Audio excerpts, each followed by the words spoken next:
एक सपना संजोए बैठे हिमाचल वासी कि एक दिन तो हिमाचल वाकई में हर क्षेत्र में अव्वल होगा।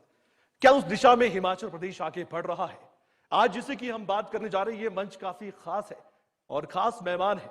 खुद हिमाचल सरकार के मंत्री हमारे साथ मौजूद है। एक बार जोरदार तालियों से स्वागत कीजिए हिमाचल प्रदेश के स्वास्थ्य मंत्री का, क्योंकि इनके पास अनुभव भी है, इनके पास वो काबिलियत भी है कि वो स्वास्थ्य क्षेत्र में भी हिमाचल प्रदेश को आगे बढ़ा भी सकते हैं।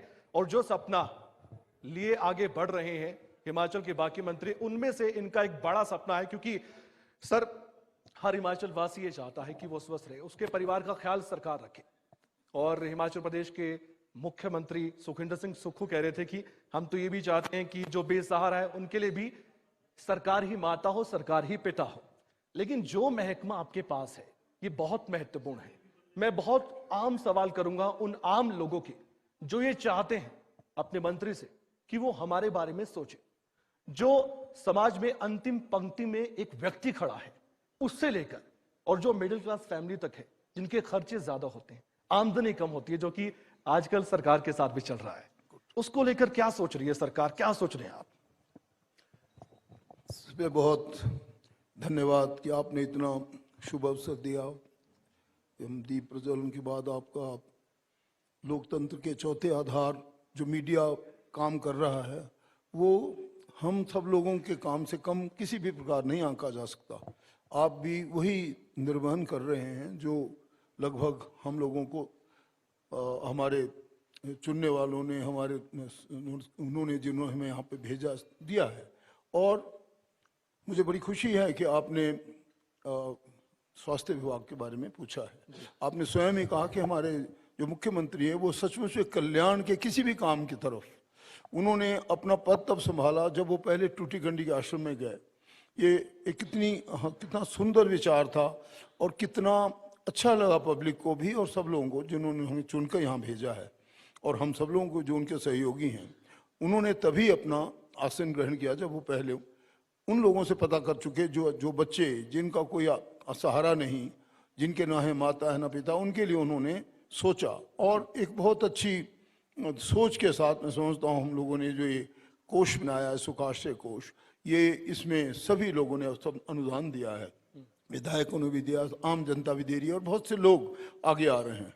जहाँ तक स्वास्थ्य विभाग का ताल्लुक है, मैं जानता हूँ कि बहुत सी एक प्रकार से हमें समस्याएं भी आती हैं और ये कठिन रास्ता भी है कि लोगों तक पहुंचाई जाएं सारी सुविधाएं और सब लोगों तक हम सेटिस्फाई भी कर सकें।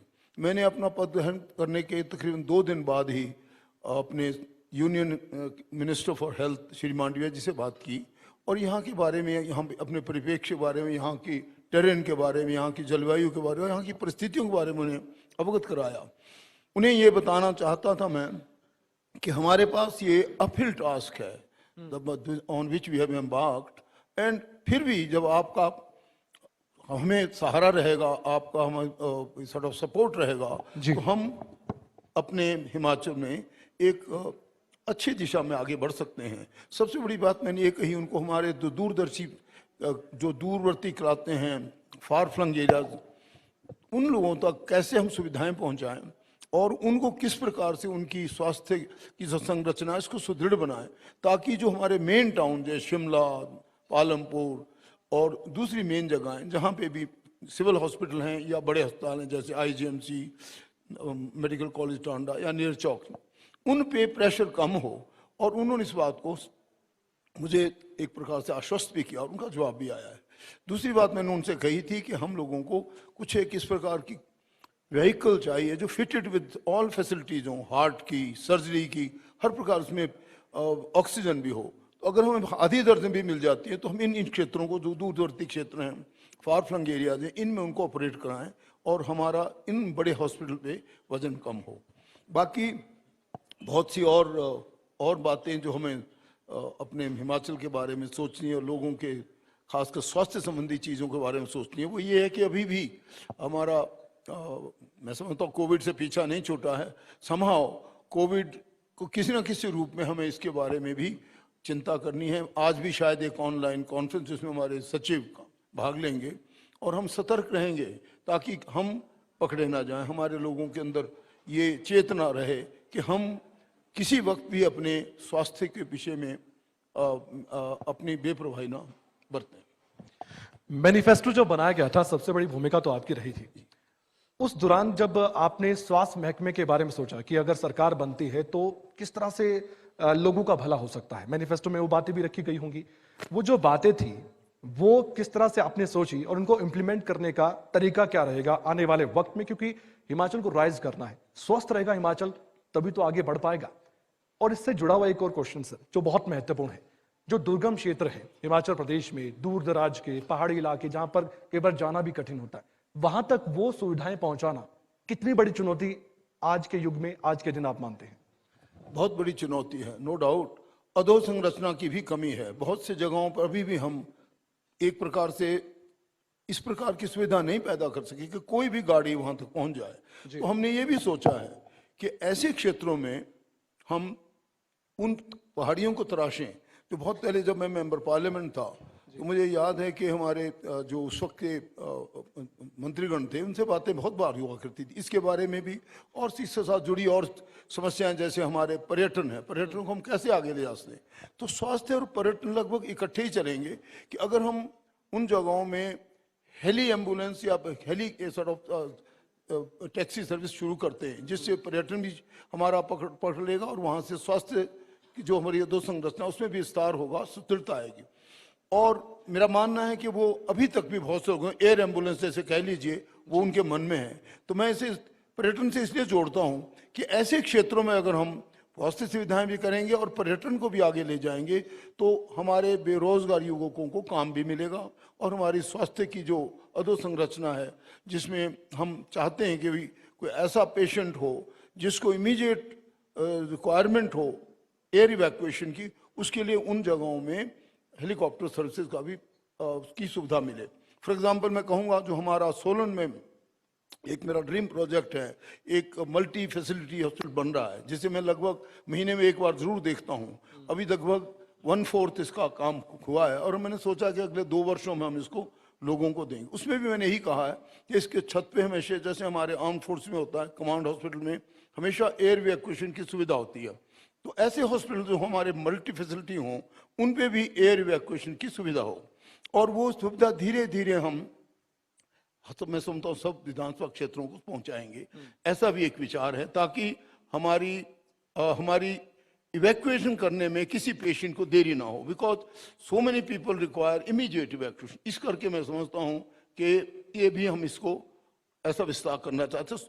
पर्यटन के साथ इसलिए जोड़ रहा हूँ क्योंकि बहुत सी जगहों पर अभी भी हमारी ऐसी जगह हैं जिन्हें हम अगर बाई एयर सर्विसेज देंगे तो बाहर के डोमेस्टिक टूरिस्ट के साथ बाहर के टूरिस्ट भी आएंगे और टूरिज्म भी इसके साथ जोड़कर हम अपने बेरोजगार युवाओं को काम देने का काम कर सकते हैं।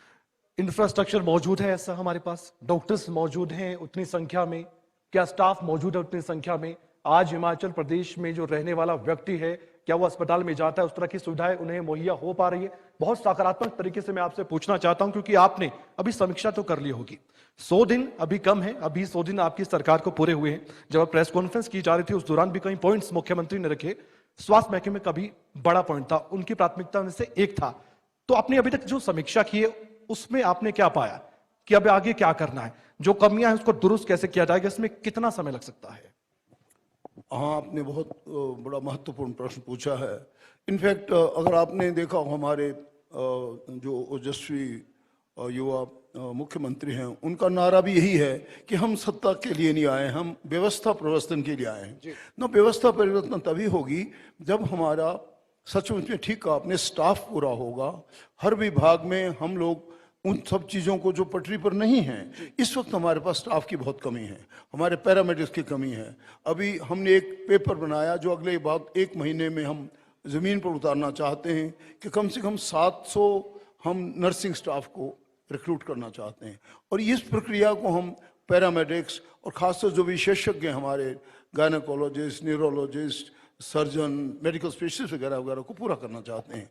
क्योंकि अभी भी बहुत से अस्पतालों में हम लगभग जो एम है मेरा, मैं समझता हूँ माननीय मुख्यमंत्री से भी यही कहता रहता हूँ और जब मैं केंद्र में जाता हूं तब भी यही बात कहता हूं कि कम से कम 80% staff should be always present there, तभी हम लोगों को अपना कुछ सुविधाजनक और एक आराम का जीवन बिताने की तरफ जाओ, क्योंकि मेडिकल फैसिलिटीज ऐसी प्रौद्योगिकी बहुत पराकाष्ठा पे चली गई। मैं आपको बताना चाहता हूं कि on 31st we are opening a PET scan, और जो आप जानते हैं कि कैंसर भी एक बहुत ही ऐसा कुछ व्यापक सा बन चुका है कि अब बहुत ज्यादा फैल रहा है, इसलिए ये पेट स्कैन हम जैसे यहाँ कर रहे हैं, फिर हमीरपुर में कर रहे हैं, इस प्रकार से अभी कुछ एक नेर चौक में करेंगे, लेकिन धीरे धीरे हम चाहते हैं कि ये तकरीबन हर विधानसभा क्षेत्र में एक पेट स्कैन लगे।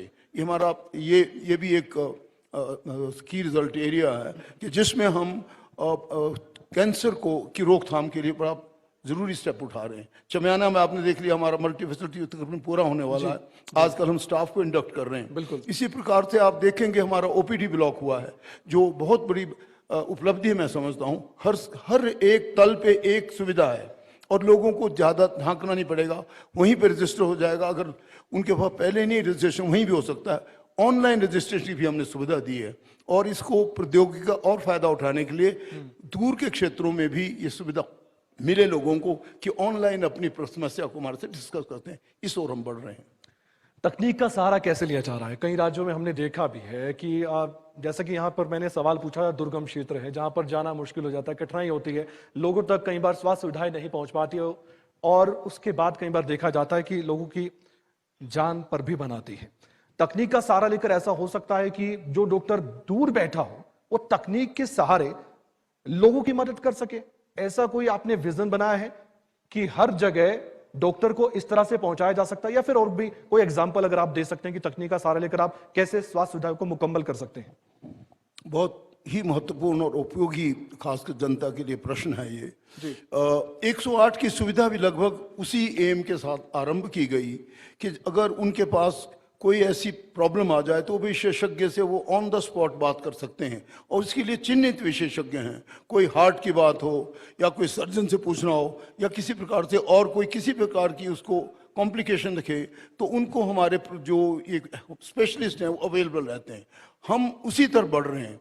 प्रौद्योगिकी का तो आप जानते पराकाष्ठा पे पहुंच गई, हम पूरा इस्तेमाल करना चाहते हैं, जिसमें हमारे जो केंद्र होंगे, चाहे वो छोटे से छोटा क्यों ना हो, एक छोटे से छोटा एक नर्सिंग असिस्टेंट भी जहाँ हो, वैसी भी जगह हो, उसके पास हमारे पास प्रौद्योगिकी का पूरा सहारा हो, और वहाँ की समस्याएं पूरी ऑनलाइन रजिस्टर हो जाएं, वहाँ की समस्याएं पूरी ऑनलाइन अपने डॉक्टरों से बात कर सके, वहाँ का पेशेंट और हमारा नर्सिंग स्टाफ। इसी ओर हम बढ़ रहे हैं, और आप देखेंगे कुछ ही महीनों के बाद हम इसको लॉन्च भी करने वाले हैं। जो हिमाचल के स्टूडेंट्स हैं, जो बच्चे हैं, जो छात्र हैं, वो मेडिकल लाइन की तरफ काफी जाना चाहते हैं, और डॉक्टर तभी मिल पाएंगे सर जब मेडिकल की तरफ बच्चे बढ़ेंगे, डॉक्टर बनना चाहते होंगे। उसके लिए फिर वही बात, इंफ्रास्ट्रक्चर भी चाहिए, मेडिकल कॉलेजेस भी चाहिए। वो कैसे बन पाएंगे और कैसे आप बच्चों को वो सुविधा दे पाएंगे? कैसे हम हिमाचल प्रदेश के भीतर ही हमारे ही बच्चों को आगे बढ़ाकर डॉक्टर बना पाएंगे? इसको लेकर क्या विजन? हाँ, बहुत बड़े विजन की बात है। इनफैक्ट इसे अगर हम थोड़ा सा रोजगार मेले से भी जोड़ें जी, तो मैं कहना चाहता हूं कि हमारे विशेषज्ञ हमारी ये प्लान भी है कि हम अगले कुछ ही दिनों में, हो सकता है एक आध महीने के बाद, इस ओर भी बढ़ेंगे कि लोगों को स्ट्रीम देखा जाएगा। What are his inclination, what are his sort of areas of interest. तो बच्चों को स्कूल और कॉलेजों से इस प्रकार से स्ट्रीम आउट किया जाए कि हम उन्हें गाइड कर सके, एक बार से गाइडेंस सेल के रूप में ले लें, ताकि जो बच्चे मेडिकल में जाएं उनको ऐसी सुविधा प्राप्त हो। हम उन्हें कोचिंग सेंटर बनाएंगे, अच्छे कोचिंग सेंटर बनाएंगे, उनको उसके लिए एक शिक्षाविद बनाएंगे, ताकि when they go they can even touch international areas. जो माननीय मुख्यमंत्री ने जो ये कोष भी बनाया है, इसमें जो हमारा फोकस है वो यही है कि जो बच्चे 27 वर्ष तक की आयु तक भी जो है, बेशक वो अगर अच्छे पढ़ने में है, advance study in medical, in engineering or any other discipline, if they are good, we can even send them abroad. और उसके लिए हम प्रशिक्षण की सुविधाएं पैदा कर रहे हैं, और लोगों को चिन्हित करने के लिए, जैसे मैंने आपको बोला रोजगार मेले, इसी प्रकार से हम बच्चों को स्ट्रीम आउट करके उनके इंटरेस्ट देखकर जो मेडिकल में इंटरेस्ट रखता है उसको पूरी शिक्षा देने के बाद, ताकि अगर वो किसी फॉरेन यूनिवर्सिटी के लिए भी काबिल है, he can go and we will support him fully, the government will support him. क्या उन बच्चों को मौका मिलेगा? क्या कोई मेडिकल कॉलेज और खोलने जा रही है सरकार? क्या उसकी कोई संख्या आपके मन में है कि इतना हमारा टारगेट है मेडिकल कॉलेज खोले जाएं? Certainly, those who excel in their studies, we will definitely support them. खासकर weaker sections of society and those who are not in a position to support their wards, their parents, they will be supported by the government. This is our focus. जी sir, एक बहुत महत्वपूर्ण question है, इसी से संबंधित है। जो प्राइवेट संस्थान है उसको लेकर आपकी सोच क्या है? मेडिकल कॉलेज तो प्राइवेट भी हो सकता है। अगर प्राइवेट मेडिकल कॉलेज है और सरकार है, इन दोनों के बीच अगर मेल होता है और सरकार उनको भी मदद करती है और वो सरकार को मदद करते हैं और उसका फायदा अगर हिमाचल के बच्चों को मिलता है, हमारे स्वास्थ्य महकमे को मिलता है, तो इसमें दिक्कत क्या है, परेशानी क्या है? और सरकार क्या इसके बारे में सोचती है कि हम अगर प्राइवेट पार्टनरशिप के साथ चलते हैं तो उससे क्या कैसे फायदा होगा? क्योंकि हमारे सामने आर्थिक चुनौती है, ये किसी से छिपा नहीं है हिमाचल प्रदेश के सामने। बहुत ही in fact it's a very incisive question, it's a very good question also. बिल्कुल ठीक कहा। हमारे प्राइवेट संस्थान और हमारे जो गवर्नमेंट सॉर्ट ऑफ संस्थान हैं, उनके बीच में एक प्रकार से ब्रिज होना चाहिए, एक पुल होना चाहिए कि जो बच्चे चाहे कहीं भी अच्छा कर रहे हैं और उन बच्चों को और इन दोनों संस्थानों को मिलाने का फायदा एक बहुत बड़ा और होने वाला है। ठीक कहा आपने कि चाहे वो आईटी का क्षेत्र है, चाहे मेडिकल क्षेत्र है, चाहे इंजीनियरिंग है, चाहे कोई और डिसिप्लिन है, अगर उनमें हम आपस में मिलजुल कर काम करेंगे तो मैं समझता हूँ बहुत सी समस्याओं का समाधान भी हो जाएगा। उसमें दोनों को मिलना भी चाहिए, प्राइवेट सेक्टर और government sort of run college institution में मिलाप होना चाहिए। No doubt. तो क्या हमारे इस मंच से आप उन प्राइवेट संस्थानों के संचालकों को या फिर दूसरे जो इसमें इंटरेस्टेड है उनको कहना चाहेंगे कि आप आइए, यहाँ आइए, आपको हम सुविधाएं देंगे और जो कमी पेशी है आप बैठकर बात कीजिए, उसके बाद उसका समाधान होगा? बिल्कुल ठीक कहा आपने, बिल्कुल बिल्कुल ऐसा ही करेंगे और ऐसा करना भी चाहिए। Which will be in the interest of our students, in the interest of our state also. क्या इसके बारे में आपको पहले से ही कुछ अधिकारियों ने बताया कि हमारे जो प्राइवेट मेडिकल कॉलेजेस हैं वो कितने यहाँ पर है, कैसे हैं और वो हमसे क्या मदद चाहते हैं और सरकार उनको क्या दे सकती है? मैं तो हमेशा ही इसके पक्ष में रहता हूँ कि अगर कोई भी प्राइवेट संस्था अच्छा काम करती है, इट्स वेरी गुड। अब बहुत से स्कूल इस वक्त आप देखेंगे अच्छा काम कर रहे हैं, उनसे बच्चे भी अच्छे आते हैं और मैं तो हमेशा ही कहता हूं कि हर एक बच्चा शायद बड़े अच्छे स्कूल में नहीं भी जा सकता है, लेकिन अगर इस प्रकार के बच्चों के मेल मिलाप करेंगे तो हो सकता है उनसे वो अच्छा सीखे। और इसमें कोई दो राय नहीं कि एवरीबडी के may not be able to go to Lawrence school और everybody may not be able to go to Bishop Cotton और एनी अदर स्कूल, पर अगर उनके बच्चों को अपने बच्चों के साथ मिला दिया जाए तो उसका फायदा होगा। क्योंकि मेरा अपना भी आप एग्जाम्पल देख सकते हैं, मैं तो एक गवर्नमेंट कॉलेज स्कूल की प्रोडक्ट हूँ, गवर्नमेंट कॉलेज का प्रोडक्ट हूँ, परंतु जब हम इन बच्चों को मिले, चाहे लेटर ऑन इन लाइफ, उनसे बहुत कुछ सीखा और आगे बढ़ने का रास्ता मिला। हमें अभी भी ऐसा करना चाहिए। हम स्कूलों में हमने देखा सर कि वीकर सेक्शन हो या जिसको जरूरत हो, जरूरतमंद हो बच्चे, उनके लिए सरकार बहुत सोचती है। कई राज्यों में हमने देखा, हिमाचल प्रदेश में भी सरकार सोच रही है। तो क्या हम इसमें भी देखिए कि जो बच्चा डॉक्टर बनना चाहता हो वो वही प्राइवेट पार्टनरशिप के साथ मिलकर कोई सरकार उसके लिए स्कॉलरशिप की व्यवस्था कर दे, प्राइवेट संस्थानों को कह दे कि हाँ आप दीजिए इसको शिक्षा, आप बनाइए डॉक्टर, हम इसका ख्याल रखेंगे, आपको पैसों की जरूरत हो, आपको अगर स्कॉलरशिप बच्चे को चाहिए तो आप देंगे। इस तरह की सोच लेकर आप चल रहे हैं? बिल्कुल ठीक कहा आपने। हमें इनफैक्ट इस ओर ही बढ़ना चाहिए, क्योंकि एक आज का जो समाज है वो एक बड़ा विकसित समाज है। मैं समझता हूँ कि किसी के बच्चे के दिमाग में ये भी नहीं रहना चाहिए। मैं तो कहता हूँ गवर्नमेंट स्कूल में भी हम वो सुविधा पैदा करना चाहते हैं, हम गवर्नमेंट संस्थानों में वो सुविधा पैदा करना चाहते हैं जो प्राइवेट इंस्टीट्यूट दे रहे हैं। It's not difficult also. हमारे पास इतनी अच्छी दो संरचना है। अब जब हम प्राइवेट स्कूल की बात करते हैं, कभी कभी आप प्राइमरी स्कूल या किसी हायर स्कूल की बात देखेंगे और गवर्नमेंट स्कूल से उसका कंपेयर करें तो अधो संरचना में हम कहीं आगे होते हैं। सिर्फ उसमें क्या है, मिलाप की और थोड़ी सी, जैसे आपने कहा, एक प्रकार से हम ब्रिज बनाएं। तो मेरा अपना मानना है कि प्राइवेट और गवर्नमेंट इंस्टीट्यूट अगर एक तरफ चलेंगे तो शिक्षा में भी विस्तार होगा, मेडिकल शिक्षा में भी हम ज़्यादा वो करेंगे और बच्चों को बाहर भी भेज सकेंगे। ऐसा हमें करना चाहिए। आपके स्वास्थ्य महकमे से जुड़ा मैं एक और सवाल करना चाहता हूं। अभी बजट पेश किया गया हाल ही में और 100 दिन आपकी सरकार को हो चुके हैं। उस बजट में क्या झलक हम देखें साल 2023-24 में क्या वेलफेयर स्कीम्स आ रही है लोगों के लिए, क्या आप करने वाले हैं, धरातल पर उन चीजों को कैसे उतारने वाले हैं, और आपने खासकर मुख्यमंत्री जी से क्या गुजारिश की थी कि हाँ इस तरह की बातें तो कम से कम आप बजट में रखें? बजट बड़ी विपरीत परिस्थितियों में प्रस्तुत हुआ है, इसमें कोई दो राय नहीं। वो मैं नहीं कहना चाहता हूं, क्योंकि I do not like this blame game. इतना जरूर है कि हमारी पिछली सरकारों ने, जिसमें हमारी जो आज विपक्ष में बैठे हैं उनकी भी जिम्मेवारी रही है, हमारी अपनी भी रही है, ये फंड राइज स्टेट है, इसको हमेशा कर्जे पे चलने का सहारा मिला है। मतलब वी ऑन द क्रचेज इन ए वे। जब तक हम सेंटर से सुविधा नहीं लेते, न बच्चों को कुछ दे सकते, न कृषि को कुछ दे सकते, न बागवानों को कुछ दे सकते, दिस ए फैक्ट। ऐसी परिस्थितियों में जो हमारा बजट प्रस्तुत हुआ है, मैं समझता हूँ hats off to our very ओजस्वी चीफ मिनिस्टर ठाकुर सुखविंदर सिंह सुक्खू जी, जिन्होंने इतना सुंदर, इतना बैलेंस बजट पेश किया है। और मेरा मानना है कि जो हम अपना, जिसे fund sort of resource mobilisation कहते हैं, उस ओर भी हमारा इशारा है। रिसोर्स मोबिलाइजेशन क्या है? जो कुछ हमारे पास अवेलेबल है उसमें हम फॉर एग्जांपल हम ऐसे फंड को विस्तार करें जो लोगों के कल्याण में जाए। हम अपनी सुविधाओं में कुछ कमी कर रहे हैं। सबसे बड़ी बात, जैसे हमारे पास मां प्रकृति ने बहुत कुछ दिया है, वो है पर्यटन का क्षेत्र। हमारी इतनी अच्छी भूमि, इतना अच्छा जो भी है, आज का यहाँ का एम्बियंस बहुत अच्छा है, और बहुत से देश, मैं समझता हूँ दुनिया के देशों से हम बहुत अच्छे हैं आगे।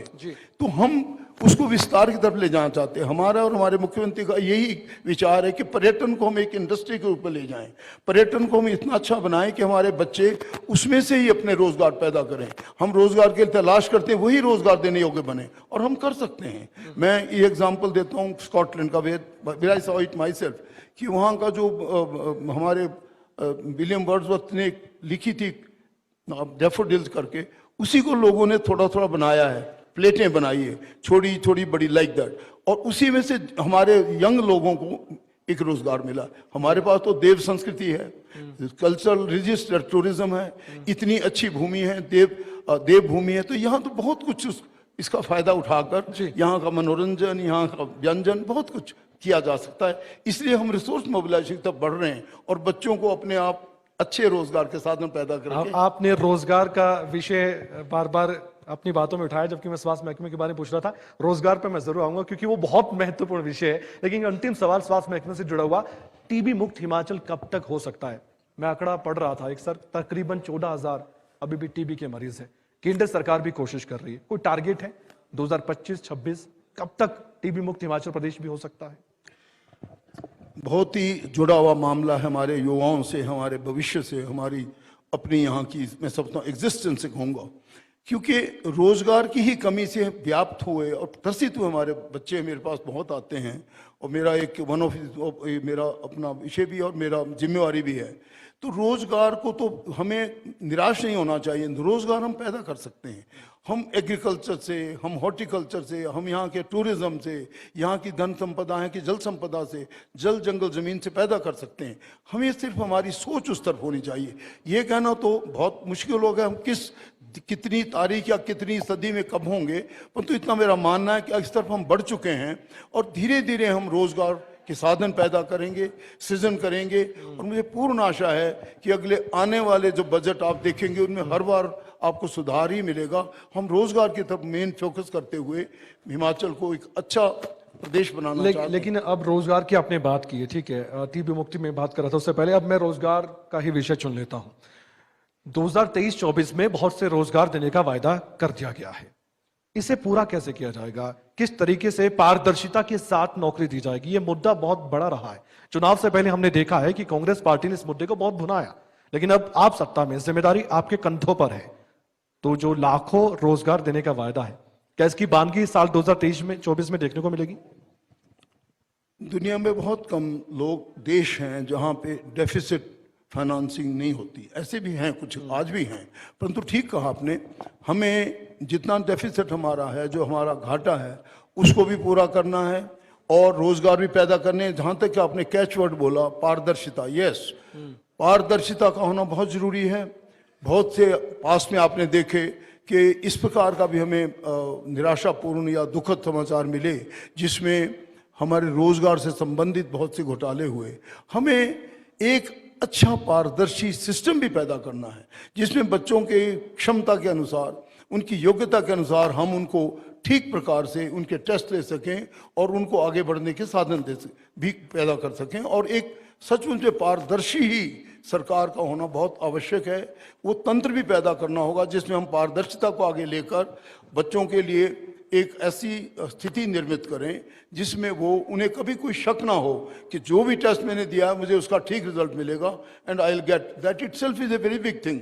जब मन में उनके ये भावना पैदा होगी तो आप देखेंगे कि रोजगार के साधन भी बढ़ेंगे, एक पारदर्शी सॉर्ट ऑफ सिस्टम भी होगा ऑफ टेस्टिंग, एंड एक मैं समझता हूँ कि बहुत अच्छा एक शासन, सुशासन और अनुशासन की तरफ हम बढ़ेंगे। सर, दो छोटे सवाल हैं, संक्षेप में आप जवाब दे सकते हैं जी।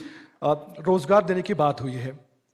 जो युवा रोजगार पाने के लिए बाहरी राज्यों में जाता है, दूसरे राज्यों में जाता है, कैसे रोक पाएंगे उनको, कैसे आश्वस्त करेंगे आज इस मंच से कि आप कहीं जाने की जरूरत नहीं है, आपके आसपास आप ग्रामीण क्षेत्र में वहां रोजगार पैदा करेंगे, अगर आप कस्बों में रहते हैं वहां रोजगार पैदा करेंगे, आप शहर में वहां भी रोजगार आपको उपलब्ध करवाएंगे और यहां पर इंडस्ट्री भी लाएंगे, कैसे आश्वस्त करेंगे?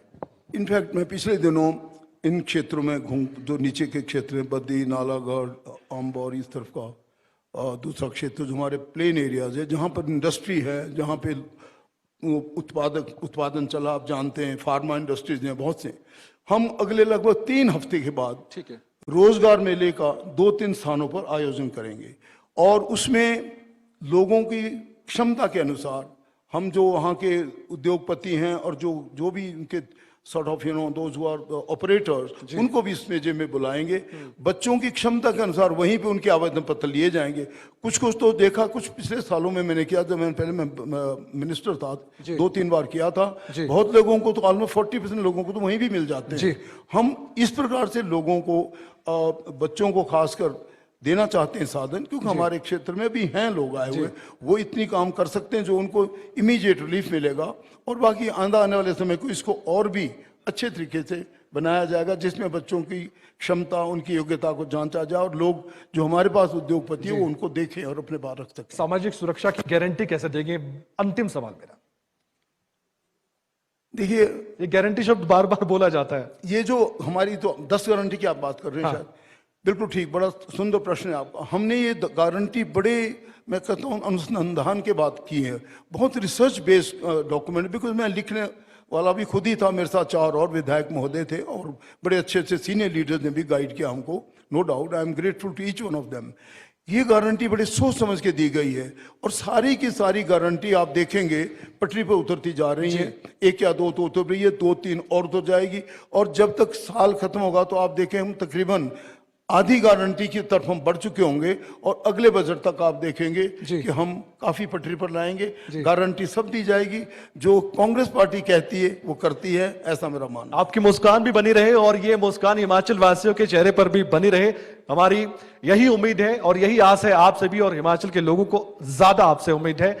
कर्नल साहब, बहुत बहुत धन्यवाद इस मंच पर आने के लिए और अपनी ओर से बातें रखने के लिए। तालियां तो आपके लिए बनती है क्योंकि सकारात्मक सोच के साथ आप आगे बढ़ रहे हैं, अनुभवी व्यक्ति हैं और आपने देश के लिए भी काम किया है, देश सेवा भी की है। बहुत बहुत धन्यवाद सर। बहुत धन्यवाद आपको, थैंक यू। चर्चा का दौर यहाँ पर देखा गया और मैं अब बुलाना चाहूंगी मंच पर खबरें अभी तक की तरफ से डॉक्टर एस मिन्हास जी को कि वो यहाँ पर आए और सम्मानित करें। और देखिए, तालियां यहाँ पर जरूर होनी चाहिए। आपके सामने एक ऐसी बेहतरीन चर्चा रही है जिसने 5 साल का जो रोड मैप है उसे सामने रख दिया है।